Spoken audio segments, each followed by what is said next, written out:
What's up, YouTube? This is Too Raw for TV. All right, so I'm not sure if you're aware of this, but the Denver Nuggets, the organization, on their Twitter, um, apparently put out a question to Nugget fans as to who was their favorite Nuggets of all time. And on the graphic, they had up there the Dikembe Mutombo, Nikola Jokic, uh, Alex English, Chauncey Billups, and apparently it was either Earl Boykins or um, Nick Van Exel, or maybe both. I can't remember. It was something in that combination, and that has a lot of people irritated. You know, um, look, I get it. I get that they worded it not the greatest, but your favorite. But I still see that as an excuse not to have Carmelo Anthony up there, and also a couple other people up there as well. I do think politics play a role in this dumb shit.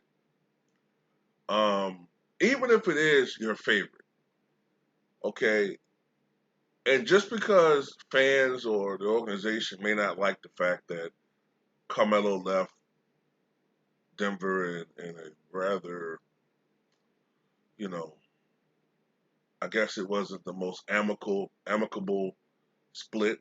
He apparently demanded a trade. Um, he wanted to be traded. I think prior to 2010-11 season, and he was traded midway, I think, during the 2010-2011 season to, to the Knicks. But this is the thing. A lot of great players have not had the greatest endings with organizations that they are great in and should be applauded for their efforts. Kareem didn't have the most amicable split with the Milwaukee Bucks. He demanded a trade, correct? But won't most people still have Kareem as the greatest Buck? At least until Giannis starts winning championships, right? And even then, it might take two titles for him to pass Kareem. Probably will.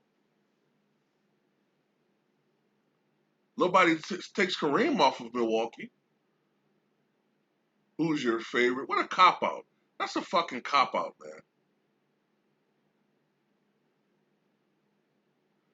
Carmelo Anthony is the one of the most maligned. I don't know what it is with Carmelo Anthony and Russell Westbrook, but they are the most maligned basketball players I have ever seen. Russ number one, and then number two, Carmelo. But the thing about Russ, I can kind of understand Russ being maligned somewhat. So I still like Russ, but I get some of the criticism because he brings it on himself sometimes. But at the end of the day, Carmelo, look, this is the dude that came into the NBA. Okay, he came into the NBA having won a championship with Syracuse, correct?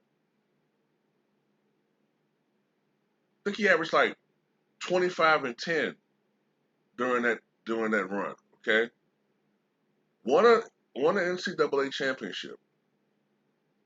Who knows how his future would have been different if Joe Dumars had done the right fucking thing and not been so impressed by a goddamn workout by Marco uh, Dilishek, whatever the fuck his name, Marco Milicic or Darko Milicic, that was his fucking name.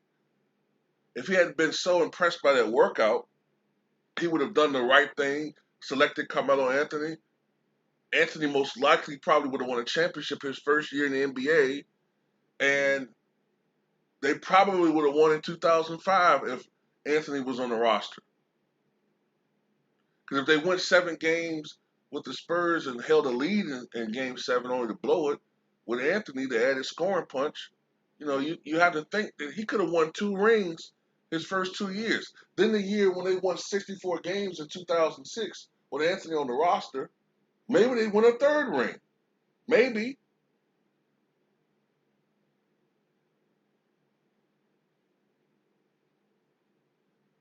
You don't know. Then shit, honestly, in 2008 when Boston beat the Pistons in six in the conference with Anthony there, maybe they win a fourth ring. I'm just saying that might be pushing it, but then again, maybe it's not. If they win 6 games without him, maybe they would have won a fourth ring. Then now we're talking about Anthony being up there with Kobe. The whole trajectory of his career would have been different. Even without that, even without that, Anthony had a sensational rookie year. Sensational. If I'm not mistaken, unlike LeBron James, the Nuggets, I believe, went to the playoffs his rookie year, if I'm not mistaken. I might be wrong about that. But I do know that Anthony had multiple 30-point games, a couple of 40-point games when he was a rookie. But he was overshadowed by LeBron James. I'm not saying that Anthony was a better player. LeBron James was a better player. But I don't get the fucking hate with people and Carmelo. It's absurd. I get so tired of seeing these analysts say shit like, I mean, look, Carmelo's a great player, man. I mean, but look, I mean, he's a chucker. He's only a 45% shooter. Okay. Okay. Well, Kobe was 45%. Yeah, but Kobe brought it every night. I mean, yeah, he did. But I mean, what the fuck? I mean, look, Carmelo with the Denver Nuggets averaged 24.8 points per game, third all time in scoring. 2009, I believe they went 6 games with the Lakers in the Western Conference Finals series. Okay, does Anthony rely as he got older? Did he rely maybe too much on the mid range outside? Maybe. Are there certain things I used to criticize him for? Absolutely. I thought that his shot selection sometimes could be a little you know uh, iffy. I'm not crazy about building a team around a volume score per se, But at the same time, he most definitely belongs, in my opinion, still top two Denver Nuggets. Now I know Jokic just made his run. Okay, I know brothers somehow give certain players an automatic pass, no matter how much they fuck up. But their own kind, they always put their foot on their neck. You know what I'm saying? And I'm being 100. I'm being absolutely 100% on it because people kill Paul George every fucking day, and rightfully so. But Gordon Hayward get a fucking pass for every fucking year when he doesn't play at the level that he was expected to play. And I don't want to hear a motherfucking thing about that fucking leg no more. I'm tired of that fucking leg as an excuse. Paul George hurt his fucking leg too. But everybody give Gordon Hayward and Tyler Hero and all these other guys fucking passes for choking. Carmelo doesn't play defense. Nobody plays defense anymore. You tell me James Harden playing defense?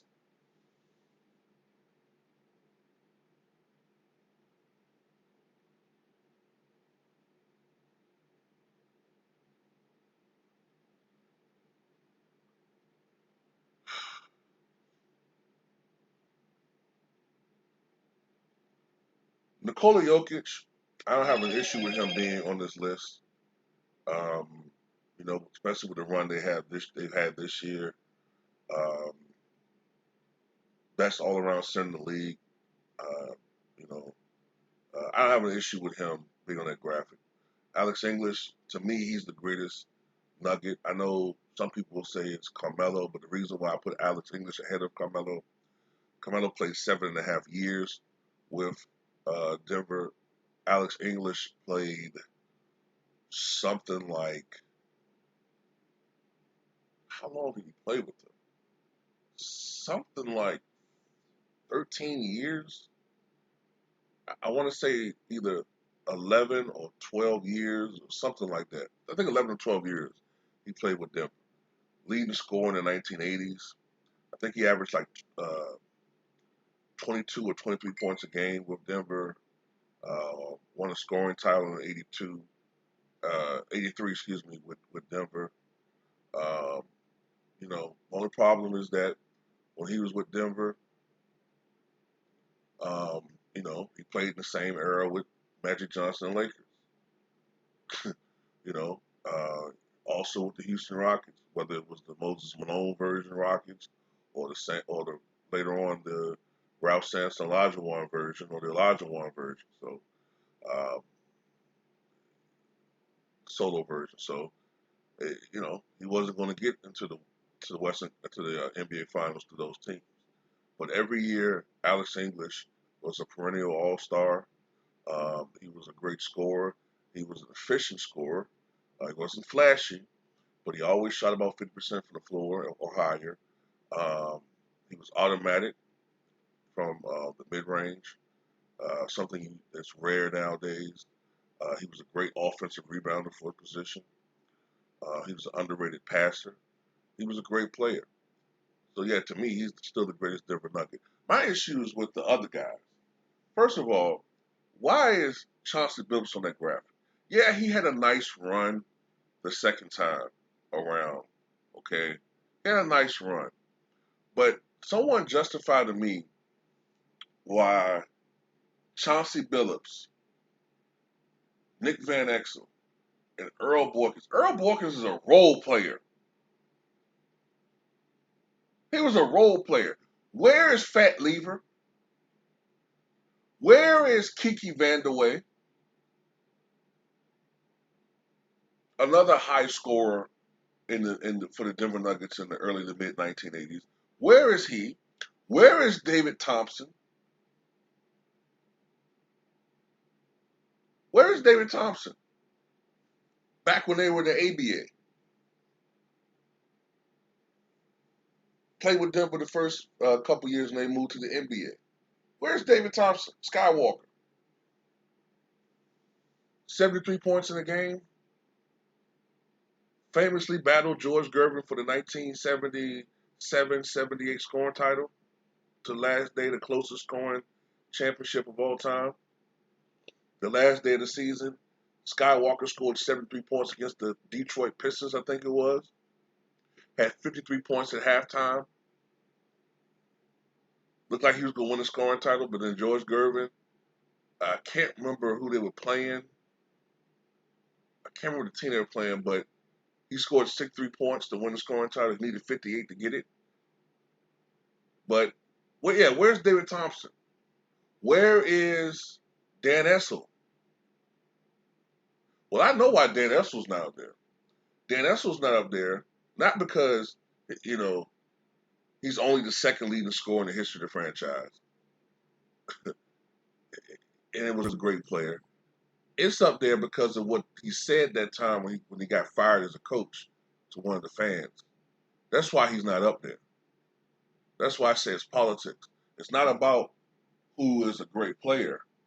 It's about, you know, whether you offended somebody or said something or, look, if you did something or you did something to offend us or one of our fans or fan base, it don't matter if dominated or you're a great player. We just can't put you up here. We'll put Earl Boykins up here because he was a fan favorite. So really, Earl Boykins was putting asses in the seats. Was teams strategizing against Earl Boykins? Nick Van Exel, his best days with the Lakers. And even with that, he doesn't belong on any all-time graphic. Chauncey Billups with the Pistons? Absolutely. I can see him being up on a graphic, you know. Even though I do think Chauncey's, in my opinion, okay, I do think Chauncey's slightly overrated. I do. I think he's slightly overrated. I don't have him as a Hall of Famer. I know some people do. I don't think he look, if he does get into the Hall of Fame, it won't I won't cry about it. I just don't think he's first ballot. Because if Reggie Miller's not first ballot, I don't see how Chauncey Billups is first ballot, even with the ring. Because if you take away that championship ring from Chauncey, do we really see a Hall of Famer, or do we really see a really like a good point guard? Because I don't think Fat Lever's in the Hall of Fame, and Fat Lever to me was better than Chauncey Billups. This clutch shit, I mean, it's nice, man, but I think it overrates players a little bit. Like, okay, a guy might have a knack for knocking down a shot in certain situations. That's a great trait. Um, but can he create his own shot? I mean, do the other players around him who are great kind of take pressure off him? So Steve Kerr, because he's a five-time champion and he's made some clutch shots, that means he's a Hall of Famer.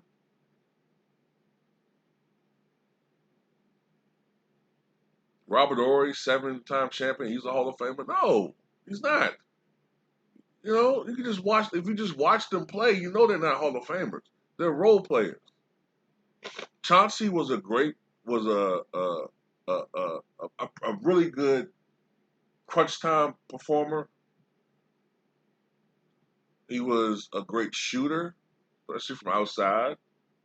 But I don't know. I just don't see. I just never saw in Chauncey a Hall of Famer. I don't know. I know some people might disagree with that. Um, but yeah, this list, man. Where's Mahmoud Abdul Chris Jackson, by the way. Chris Jackson should be over there over Earl Boyd. I mean, really, what they should have did instead of having like 5 or 6 people up there, they should have had 10 people. Not make it like seem like it's a starting five, but just put the great players in the history of the franchise. Put up David Thompson. Put up Dan Essel. Put up Kiki Vanderway and Alex English. You know what I'm saying? Put up uh, the Kimmy Mutombo. Put up Mahmoud Duro, Jokic. Shit, Carmelo. Shit, I wouldn't even put J.R. Smith up there over Earl Boykins. The Denver Nuggets version of J.R. Smith, I would put him up there over Earl Boykins. But yeah, it's just another way to disrespect Carmelo Anthony.